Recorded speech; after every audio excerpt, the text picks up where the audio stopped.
Kyle, Spider-Man 4, rejoice. You are by far the biggest Spider-Man fan I know. Maybe the biggest Spider-Man fan in history. Spider-Man 4 is shooting next summer. Now, this is what I wanted to talk about because Tom Holland's going to be a very busy man because, like we talked about at the beginning of the show, he's going to be shooting the new Christopher Nolan movie at the beginning of next year. He's going to be shooting Avengers Doomsday in spring of next year. And then they're going to be shooting Spider-Man 4 in summer. So fuck me, this man will not stop for a good 6 months next year. Now, all that being said, Spider-Man 4 shooting in summer next year, do you think that kind of speaks to the release date? A little bit, yeah. Obviously, they do seem quite confident that, especially Tom being allowed to say these things at such an early stage. It does show quite a bit of confidence in the film and the writing and things like that. So, yeah, I think they're on track here. I don't have any worries about it. The one thing I will say is just for me, it's going to sound really bad, but if this film ends up being something to do with Null, like we've been hearing about, like Null's going to show up later on after the Venom film, I'm like, God, no, please don't let it be Spider-Man 4 he next shows up in. Like, I'm sure the Null character is probably great. If he's shit, I don't mind, whatever. I just want to see Venom. But if you bring this character in, and I said these to you before, Callum, they just can't seem to get Venom right on any screen, whether it be movies or games or anything like that. They just can't seem to get it fully right into a point where it feels satisfying. Now, look, I love the Venom films, and I would love to see Tom Hardy's Venom go against, Tom Holland's Spider-Man. But if it was built up and done right, there's been no real build-up to this. There's been no setup or anything there to help transition it in. And I just don't want it. I don't want it to feel like, because if anything, it'll feel more shoehorned in than it did in Spider-Man 3, Sam Raimi's Spider-Man 3. Venom's just, I love the Venom films, like I say, but when it comes to the Venom storylines and stuff like that, even in the Spider-Man 2 PS5 game, it just felt rushed and undercooked. There's a lot of issues when it comes to it. Now, what would my ideal, plot be for this film? What would my ideal movie? There's something I want to say to you before you add this, is that Tom Holland has said, it's good to go now, the script and everything, and he feels like the fans are going to really resonate with it and connect with it, and it's something they haven't really done before in a Spider-Man film. Now, to me, that says, we've done the multiverse stuff. I'm hoping this is street level. I hope it's, to me, Spider-Man, all the films, it's like he gets one villain who's like a super-powered sort of fuckwit or something like that, and then he takes that one person on singularly. I'd love to see him take down like a crime family or something, or take on Kingpin. But go on, number one Spider-Man. Well, that's what I was gonna say. I think you're gonna agree with me here. I want it to be street level. I want Daredevil to be there. I want Kingpin to be there. I want this. This needs to happen. This is like, if this happens, Callum, I think we're in for a really great sort of like lineage of these Spider-Man films, because everything they've done in these films has been fantastic, And I'll say this as well. They've kind of done street level in Homecoming. It was sort of like in the suburbs, and, there wasn't any like big scale. He wasn't like saving the entire world. Yeah, he had help from Tony and he had an advanced suit. But, go back to that, strip away all that extra tech he's got, make him sort of have to figure things out himself with Matt Murdock, Daredevil. I think this is definitely the better way to go. If they put Null in and they start doing all stuff with that, it's really gonna hammer on the ending of No Way Home for me, at least, because it feels like we're in a new era. It feels like he's done his origin. It was done in 3 films, and he's pushed out into the city. He's starting afresh, and it's set up for great things and for a really nice traditional Spider-Man. But if you introduce Null and Venom and all this stuff, into this film, it's not going to work. Maybe later on down the line, but my priorities really is Daredevil, Kingpin, and Yeah. eventually Miles Morales. Yeah, no, definitely. Daredevil and Kingpin is, I think it's a must. It's a must. There is no better time than now, really. And it's the perfect timing. We've got an on-screen Daredevil in the MCU. We've got a Spider-Man in the MCU. They've met, you know?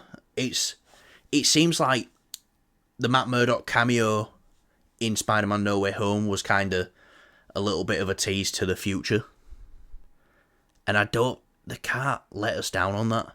Look, we've been hearing that Marvel really wanted one little Spider-Man appearance in Daredevil Born Again.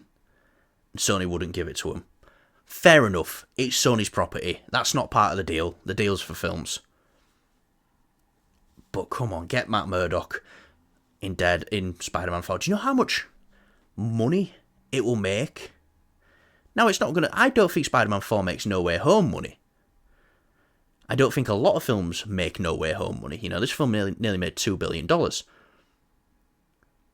But you get Matt Murdock in there, it's at least a 1.5. I think it's a 1.5.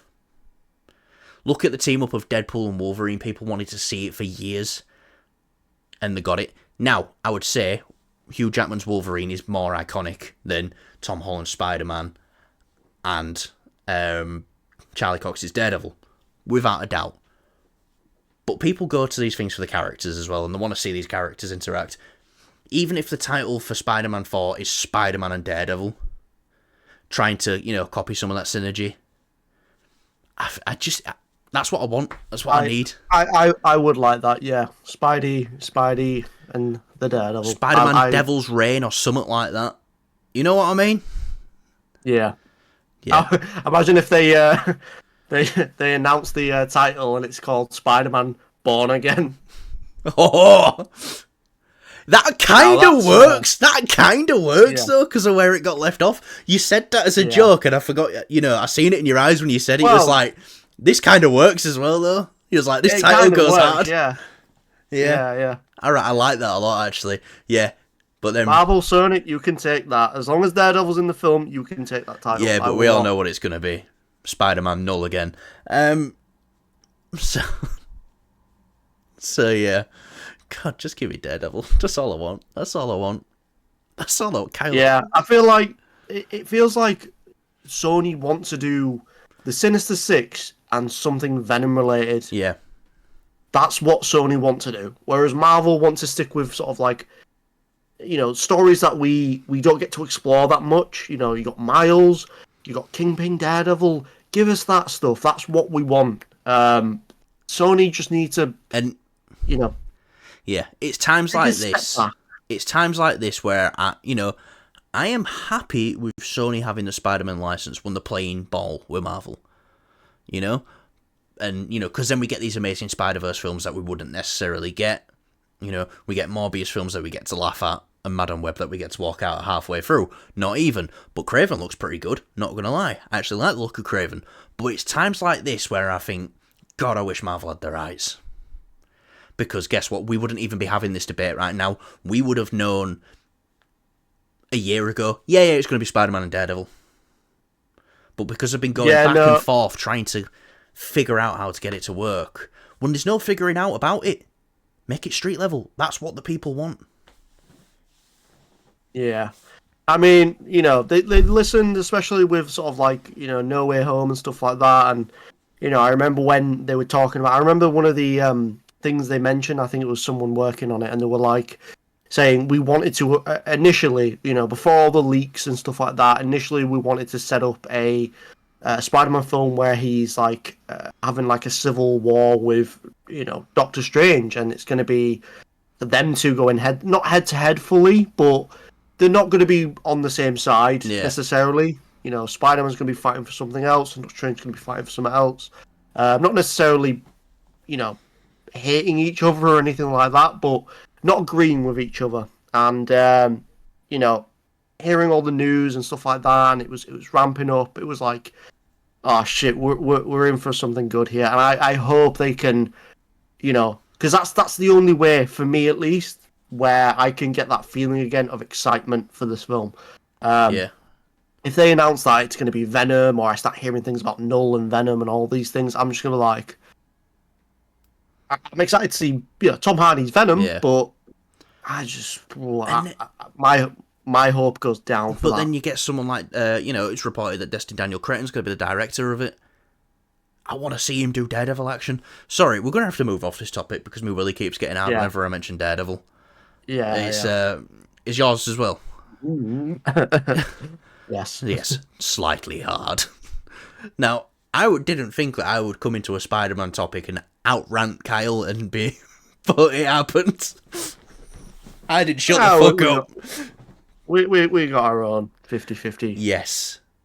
Oh, that's one thing I forgot to do. Don't worry. That's why we've got Kyle. Wow, wasn't that a great video? Would you agree, Kyle? Yes, you should definitely give us a thumbs up if you enjoyed. We are now late night TV talk show hosts who say subscribe to our channel after video because we are cool. Oh, fuck yeah, that's kind of what we're doing, aren't we? Mate, just commit to it. Oh, no. But don't commit, if you know what I mean. Yeah. Right, thanks for watching. Yeah.